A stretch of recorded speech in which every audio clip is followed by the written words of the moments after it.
kanilang buhay. Yes, ako po ay naganap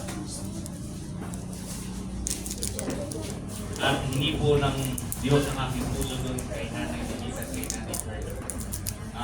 Itong 2026 is para sa akin po ay napakalungkot. Bata pa ako umalis dito, meron pa ako isang wake service at people, magulang naman ng isang bata na pagdating namin dito, si Nanay Benita umuwi na kay Lord, si Nanay Perla umuwi na kay Lord. Sana tayo umuwi na kay Lord. Gusto niyo po ba yun? Huwag muna. Si Kuya Using, amen. Nag-amen. So, ibig sabihin, gusto na umuwi. Sama mo, Kuya Using, ha? Huwag daw muna. Hallelujah. February is the month of love. Feb-ibig, sabi nga nila. Diba? Sino dito ang may katik kahapon? Oh, ako lang. Huwag nang mahiya. Ako lang may katik kahapon. Kasi mo, huwag nang mahiya. Correct pa. Kasi mo. Correct pa pagkadaan. So, the month of February ay tinaguriang the month of love or the month of ang buwan ng pag-ibig. Sabi nga nila, Feb-ibig. Okay. Pero para sa inyo, tanong ko nga kayo. Matanong ko lang kayo. Para sa inyo, ano ba ang pag-ibig? Ang pag-ibig ba ay laki, nainlove ako sa iyo. May love ka sa? Wala, kayo magsama na kita. Ganun ba yung pag-ibig? Hindi po eh. Ha? Hindi po. Ganun ba? Hindi, ano? Totoo? Sure kayo? Na kapag nakaramdam tayo ng pag-ibig, wala, magsama na tayo.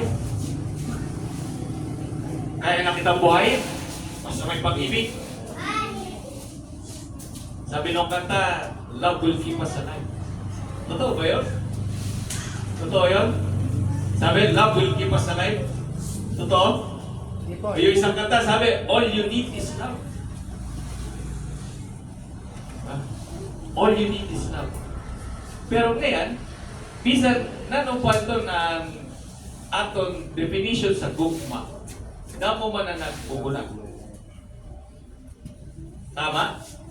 Di ba? The world, ang aton kalibutan, hitik na sa mga conflict, sa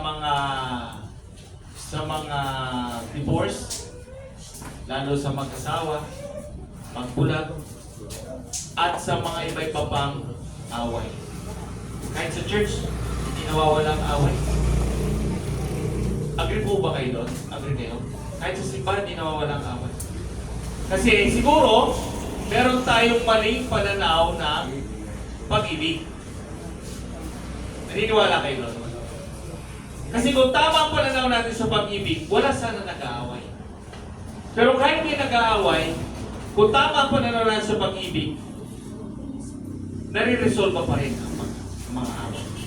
So, ang ating tuturo ngayon, if you will allow me, kung ako po ay mamarapatin ninyo na ibahagi sa inyo ang salita ng Diyos, ang title ng ating pag-uusapan ay Loving People Like Jesus.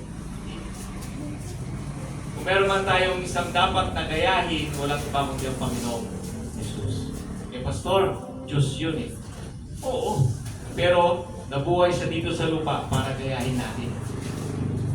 Hindi lang siya Diyos. Ipinapakita niya sa atin kung paano mabuhay. So, bilang respeto sa salita ng Diyos, pwede po tayo magsitayo.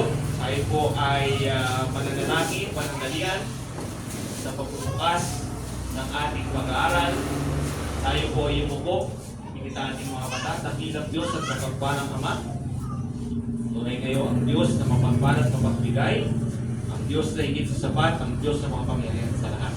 Pinupuri ka namin, pinasasalamatan ka namin, niluluwalhati ka namin. Panginoon, maraming salamat. Unang-una sa lahat, binigyan niyo po kami ng sikat ng araw. Hindi niyo po pinabagsak ang ulan sa mga oras na ito.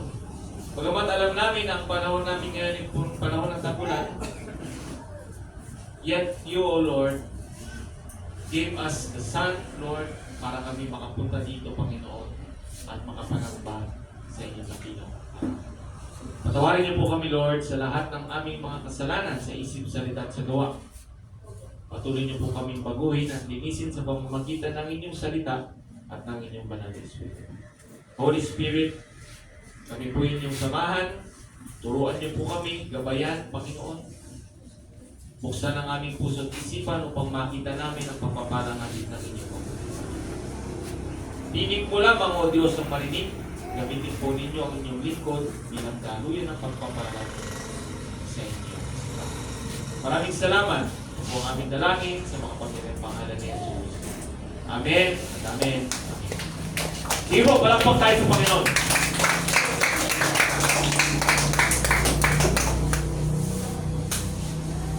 Kung meron po tayong Bible sa inyong cellphone o kung may dala-dala na yung Bible, samahan niyo po akong basahin ang ating pag-uusapan, ang aklat ni Juan, John chapter 13, verse 1 to 17. Ang nakasulat po dyan ay English.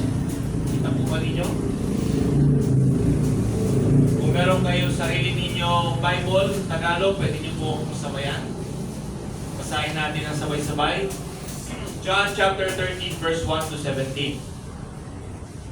Now before the feast of the Passover, Jesus, knowing that his hour had come, that he should depart out of this world to the Father. Having loved his own who were in the world, he loved them to the end. And during supper, the devil had already put into the heart of Judas Iscariot, the son of Simon, to betray him. Jesus, knowing that the Father had given all things into his hand, and that he had come forth from God, and was going to God, rose from supper, and laid aside his garments, and taking a towel, he girded himself about. Then he poured water into the basin, and began to wash the disciples, and to wipe them with the towel with which he had girded. And so he came to Simon Peter, and said to him, Lord, do you wash my feet? Jesus answered and said to him, what I do you do not realize now, but you shall understand hereafter. Peter said to him, never shall you wash my feet. Jesus answered him, if I do not wash you, you have no part with me. Simon Peter said to him, Lord, not my feet only, but also my hands and my head. Jesus said to him, he who has bathed needs only to wash his feet, but is completely clean. And you are clean, but not all of you. For he knew the one who was betraying him. For this reason he said, not all of you are clean. And so when he had washed their feet and taken his garment and reclined at the table again, he said to them, do you know what I have done to you? You call me teacher and Lord, and you are right, for so I am. If I then, the Lord and teacher, wash your feet, you also ought to wash another's feet. For I gave you an example that you also should do as I did to you. Truly, truly, I say to you, a slave is not greater than his master. Neither is one who is sent greater than the one who sent him. If you know these things, you are blessed. May the Lord add wisdom in the reading of his word. In Jesus' name, everyone will say, Amen. Ako lang mag-take off dito sa nabatian ninyo last January na isinuro sa inyo yung patungkol sa loving one another. Ang bagaw ni Christian, if you love one another, kung may nakagugma sa tanan, ipahindan niyo sa kalibutan na kamo na akong mga alagad, disciples. If you love one another, they will know that you are my disciple. Importante ito sa aton komunidad, sa aton church, o bisan sa aton barangay na may nakita gugma. Oo, tama. Oray pakialaman, balay ko ini, balay mo iton, na naman mo ginhi mo sa imo balay, Problema mo ito, problema ko ini. Pero may nakitang kinanglan, gugma. Bakit? Pag nanggulo yun, nagkaraoke, apektado ka. Bakit? Maingay. Tama? Ano po? Kaya hindi mo pwedeng sabihin walang pakialaman. Mahilig tayo sa, huwag mo akong papakialaman, hindi kita papakialaman. Pero pag na-istorbo ka, ano ba yan? Sasabihin mo, nang-i-istorbo ka na. Akala mo, walang pakialaman. Ang problema sa atin, tayo mga tao, problema sa atin, gusto natin, hindi tayo pinakikialaman. Pero pag nakakasagasa na tayo ng tao, at tayo sisitahin, ayaw natin. Saan ang love? Sabi nga ng kanta, where is the love? Where is the love? Yun ba ang tamang pag-ibig na sinasabi ng mundo? Yun ba ang tamang pag-ibig? Pero iba ang pag-ibig. Sabi nga nung tinuro ni Christian, they will know. Malalaman nila kayo yung mga lagad ko kung kayo nag-iibigan.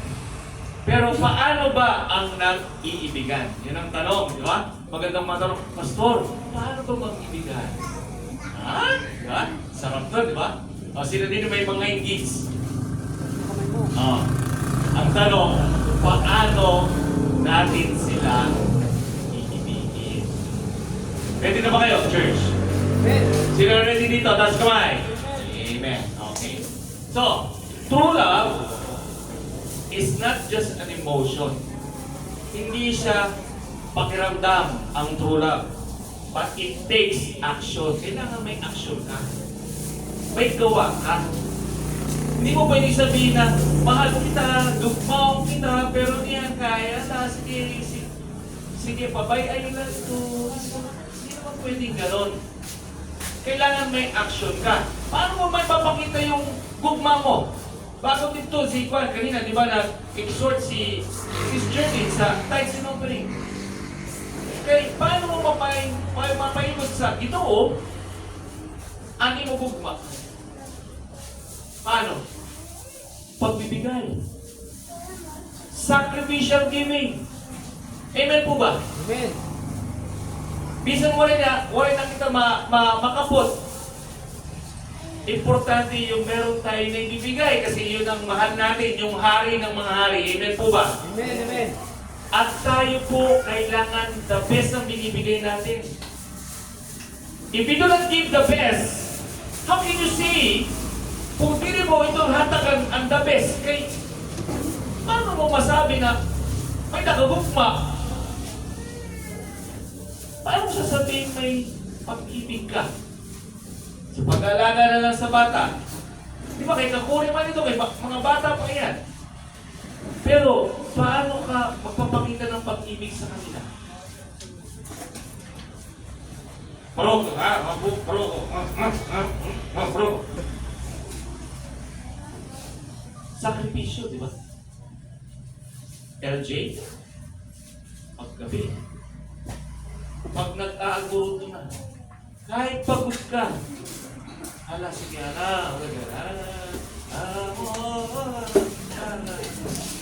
kahit pagod ka na, kahit makatulog kayong dalawa, dahil alam mo, may pag-ibig ka sa kanya, dahil meron siyang kailangan, ibinibigay mo sa kanya. Amen po ba? Amen. Amen. Ang hirap kaya. Tama? Sino yung mga tatay? Umami na kayo. Diba? Tama? Dancing sa gabi. Nakanasan ko yan. So true love is not just an emotion. Kailangan may action, may gawa. May gawa.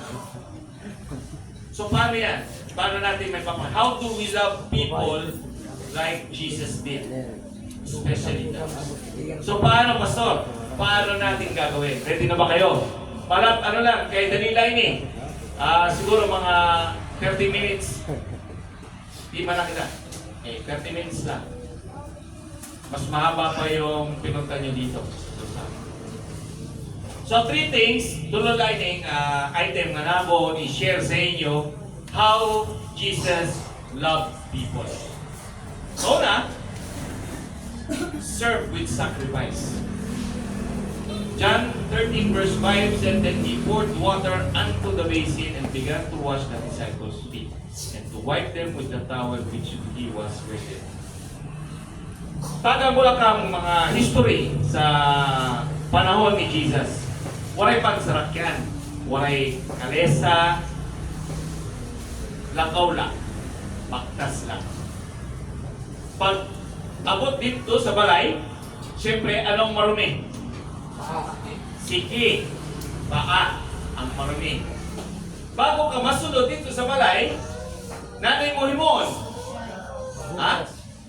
Maghugas, maghinaw sa siki. Kasi sa kultura ng Israel, malinis ang Israel.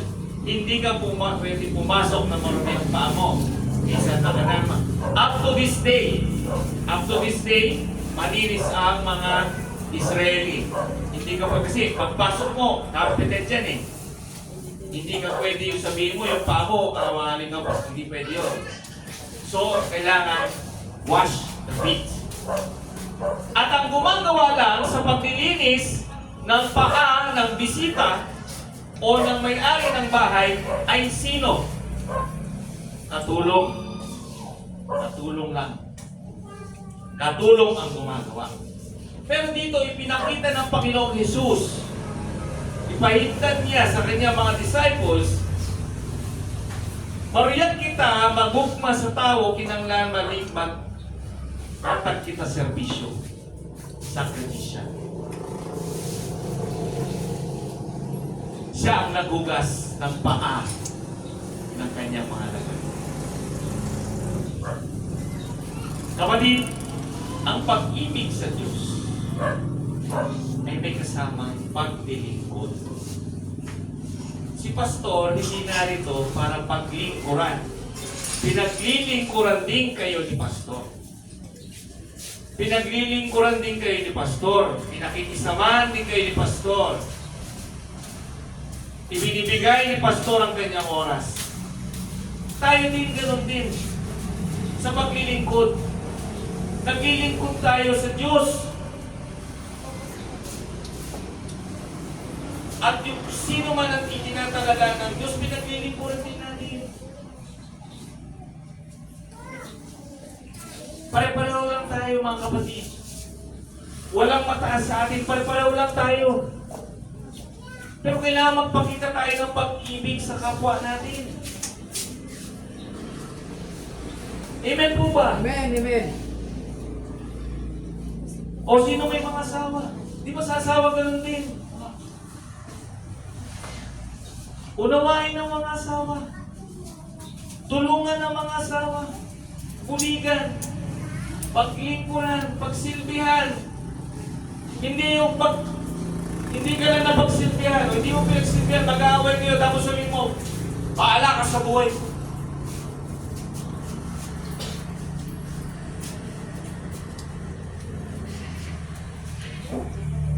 Alam niyo po ba kung anong number one na problema ng mag-asawa? Anong number one problema ng mag-asawa? O, ano? Ano naman? Ano problema? Kwarta? Diri? Sorry ah. Diri kwarta ang problema sa mag-asawa.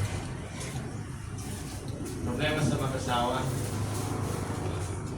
pagbibigay. Diri sila maarap sa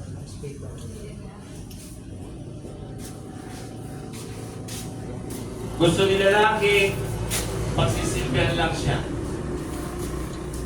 Gusto ni babae, pagsisilbihan lang siya. Pero problema, hindi nila mapagsilbihan nila ang bawat isa.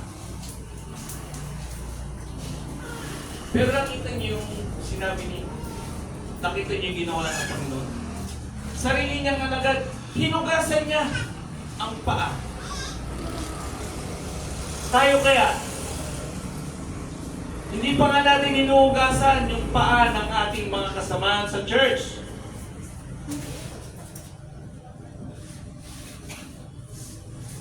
Pero iba na ang pakikitungo natin sa iba.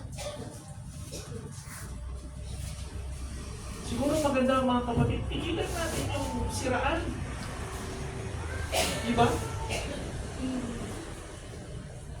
Tigilan natin yung paninira. Ganun ba yung panawagan sa atin ni Lord? Sabi nung tinuro nung last January, malalaman nila na kayo yung mga lagad ko kung kayo yung nag-iibigan.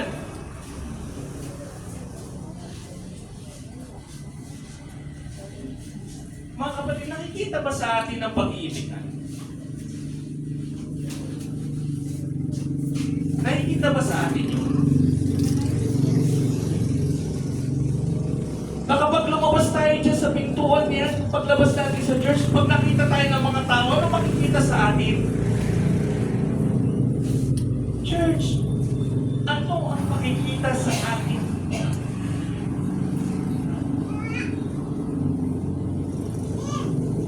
Hindi niyo po ba alam na kapag meron tayong ginawa o ang isang kasama natin sa church may ginagawa, lahat ng nasa church, damay.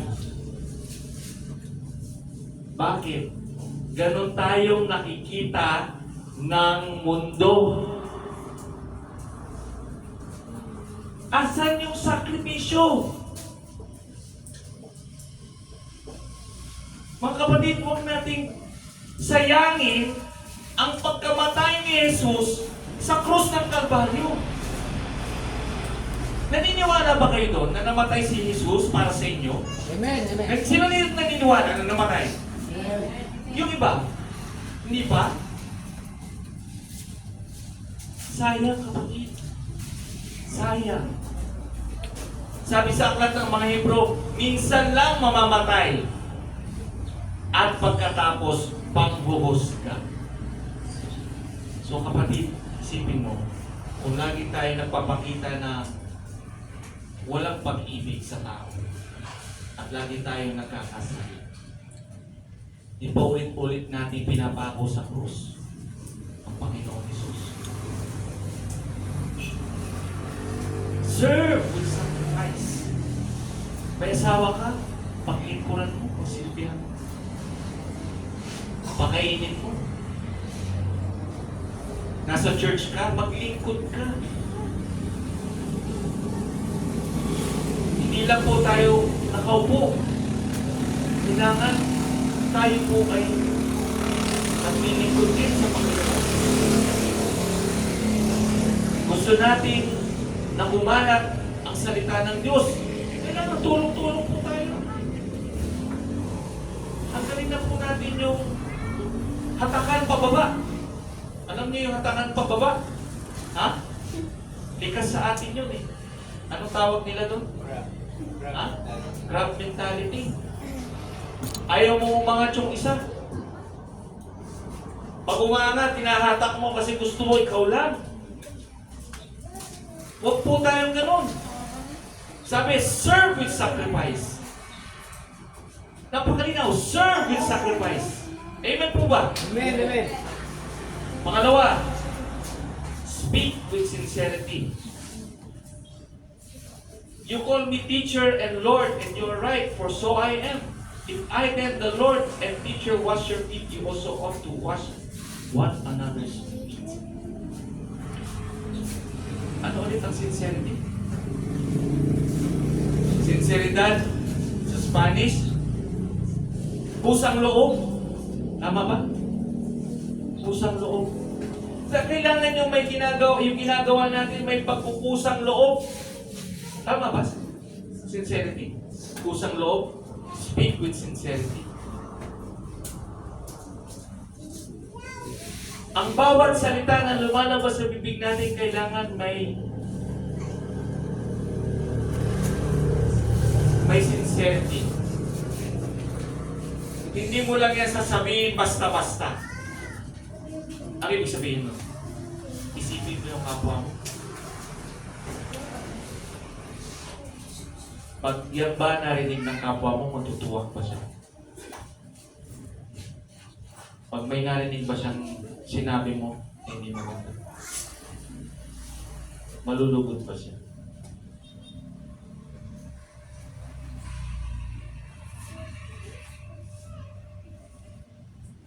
Minsan, di natin na mamalayan, pero yung lumalabas sa bibig natin, nakakasakit.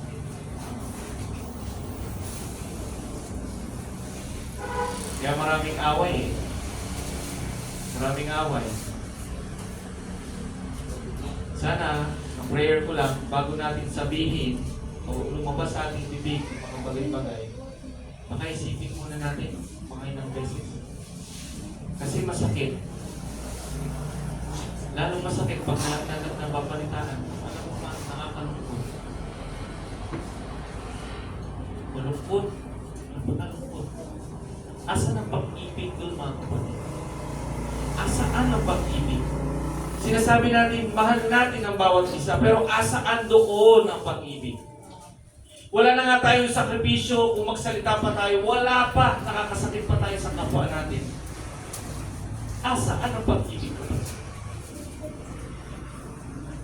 Nasaan ang sinasabi natin pag-ibig sa Diyos? Nasaan yung sinasabi natin, love ko si Jesus?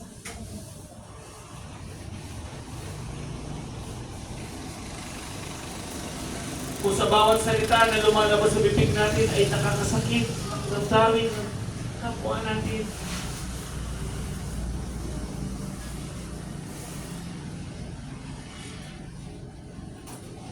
O yung pag...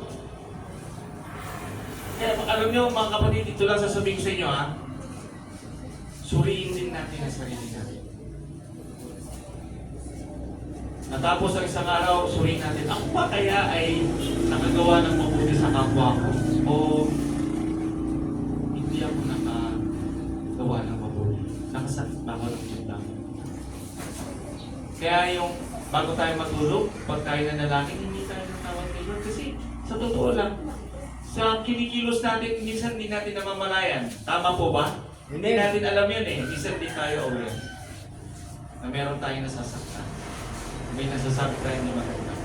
Ako nga bilang pastor, minsan hindi ko alam, hindi lumalabas sa dito. Mamaya sabihin ng misis ko, uy, alam mo, hindi maganda yung sinabi mo.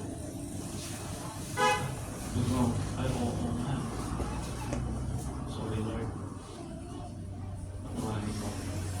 Hindi maganda yung nagawa ko. So, ano yung una? Ano yung unang S? Ano yung unang S? Serve sacrificially or serve with sacrifice. Ano ngayon? Pangalawa? Speak with sincerity. At ang panghuli, stand with steadfastness. Having loved his own who were in the world, he loved them to them. Alam niyo ang pag-ibig ng Diyos, kahit kailan hindi yan magbabago. Love ka ni Lord, love ka ngayon, love ka bukas, love ka magpawalang hanggan. Ang tanong lang, tayo ba maninindigan doon sa pag-ibig? Tayo ba'y maninindigan sa ating pag-ibig? So, parang sa tawa, sa mag-asawa. O, di ba sasabihin, kasi yung mister ko, hirap mahalin. O, maninindigan ka ba? Kahit mahirap siyang mahalin. O, mga lalaki, kasi yung misis ko, ang hirap niyang ibigin, o maninindigan ka ba kahit mahirap siyang ibigin? O maghihiwalay na lang kayo? Alam niyo po, mga kapatid, merong isa, ito kwento ko lang ha, merong mga arog na sila mag-asawa, siguro mga 90 na ang lalaki, ang babae 85. Mga, kuha na sila, mga 60 years, mahigit na sila kasal. 60 years. Oh, sa inyo, ilang taon na kayong kasal? Baka hindi pa kayo nagpapakasal siguro. Pero yun, 60 years. Ay namangha, ito nag-interview kay bata pa siya. Ito nag-interview kay na konsel na mamangha, diba, na gugulat. Kaya na naman ito naghiyak ka sa pag-abi, di ba? Yung pagsama ninyo, bakit ang tagal?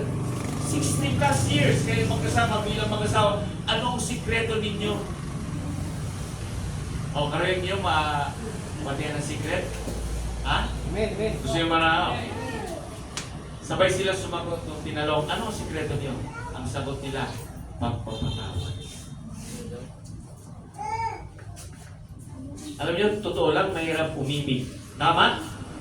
Kasi bakit? Bakit? Ano yun? Pastor, bakit mahirap umibig? Kasi hindi tayo kaibig-ibig.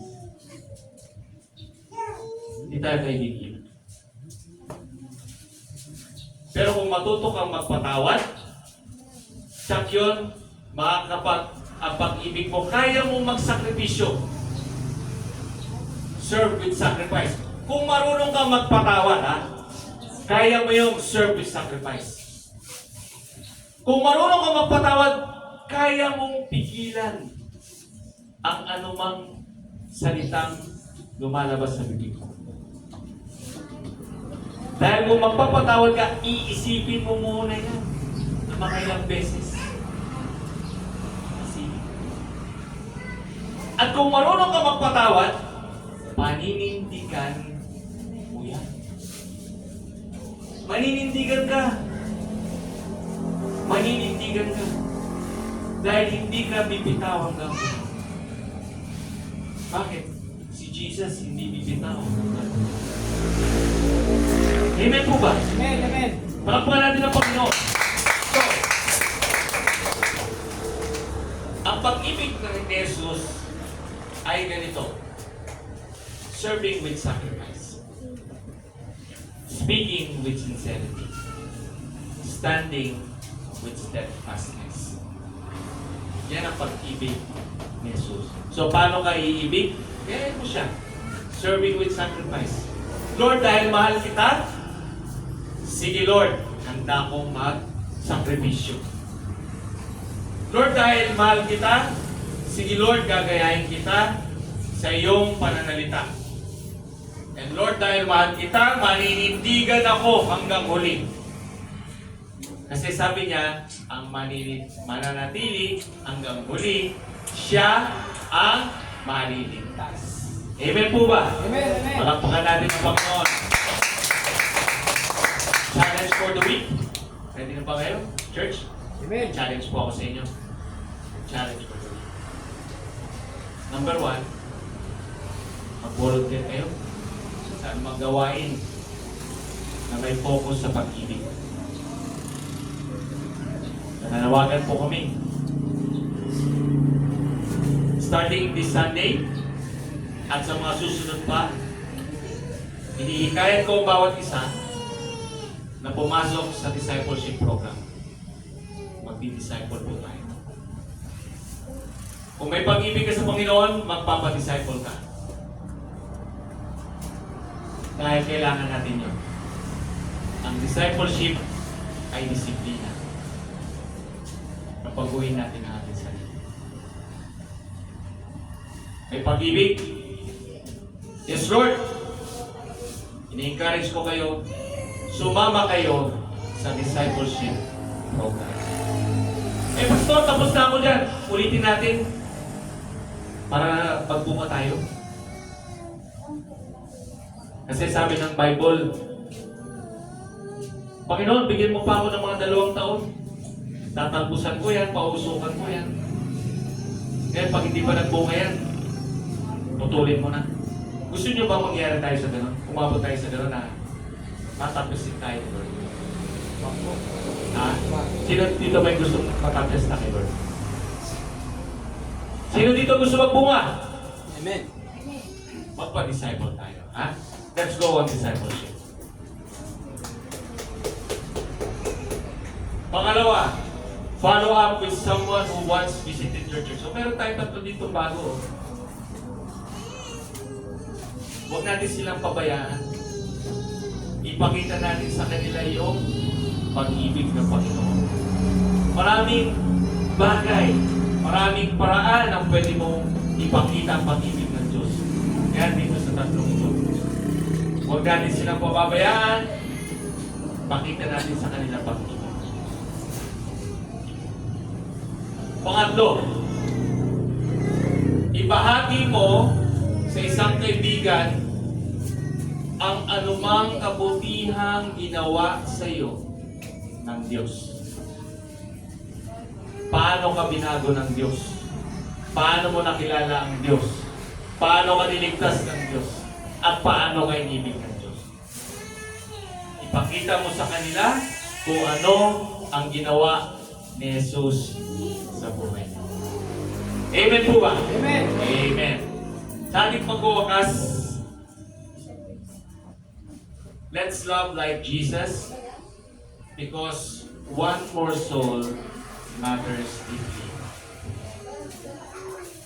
Mahalin natin si Jesus. Paano natin mamahalin si Jesus? Paglilingkod sa ibang tao. Lalo-lalo na yung mga nawawala. Dahil ang isang kaluluwa ay mahalaga para kay Jesus. Amen? Amen. So, ang question ko sa inyo, handa na ba kayong umibig gaya ni Jesus? Amen. Parang hindi pa kayo. Handa ba kayong umibig na gaya ni Jesus? Amen. Amen. Amen. Palakpakan natin ang Panginoon. Sige po. Kayo po tayong lahat. Tayo ay aawit ng isang awitin bago po tayo manalangin. May I invite the praise and worship team to lead us into one song.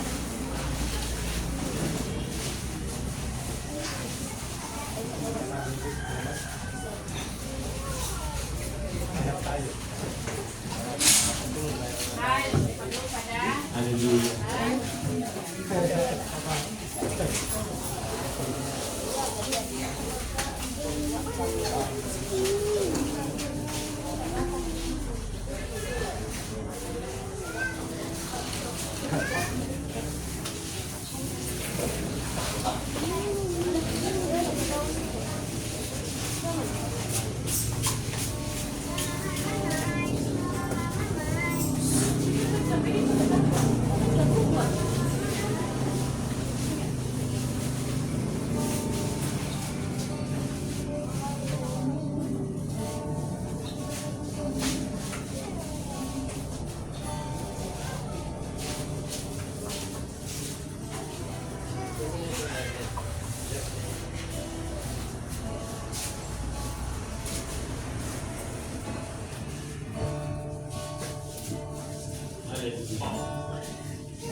Church, mahal kayo ng Diyos.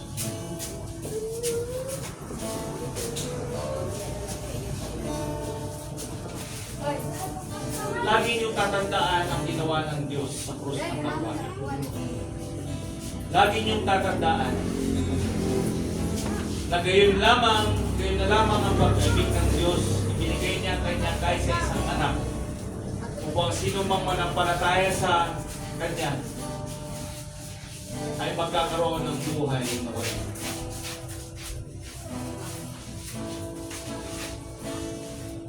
Sa mga oras na ito mga kapatid, nais kong bitahan ng bawat isa na yumuko at manalangin, pilit ang kanilang mga mata.